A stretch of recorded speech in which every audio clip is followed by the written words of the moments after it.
سلامونه ستړي مشئ که تاسو کار ته د تلو پر مهال په متحده عرب اماراتو کې موټر چلوئ یا هم داسې سیاحت کوئ آیا پوهیږئ چې کیدای شي باران وشي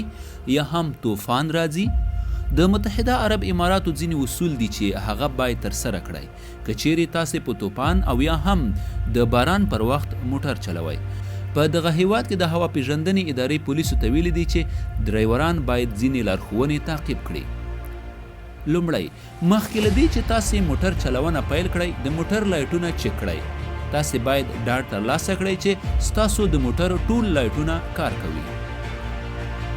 دویم ورو لاړ شئ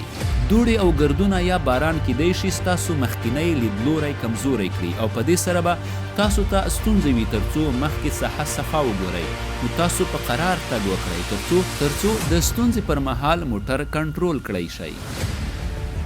دریم ویډیوګانې او عکسونه مه اخلئ کله چې د لید کمزورتیا احساسوئ نو تاسې ویډیو او عکسونه مه اخلئ په دې سره ستاسو توجه بدلیږي او شاوخوا وړاندې او وروسته د موټرو لپاره د مزاحمت لامل کیږي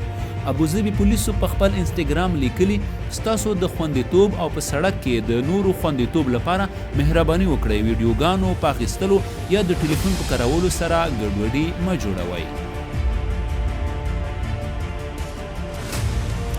ډبل اشارې یا د خطر څراغونه مه لګوئ د کورنیو چارو وزارت له دې مخکې هم د هغو مقرراتو په اړه پوهاوی لوړ کړی چې موټر چلوونکي باید په دوړو شرایطو کې د موټر چلولو پر مهال یې باید تحقیق کړي وزارت د موټر چلوونکو څخه وغوښتل چې د موټر چلولو پر مهال له خطر لایټونو څخه کار وانخلي او ډاډه وي چې یوازې په خپل لاین کې ولاړ شي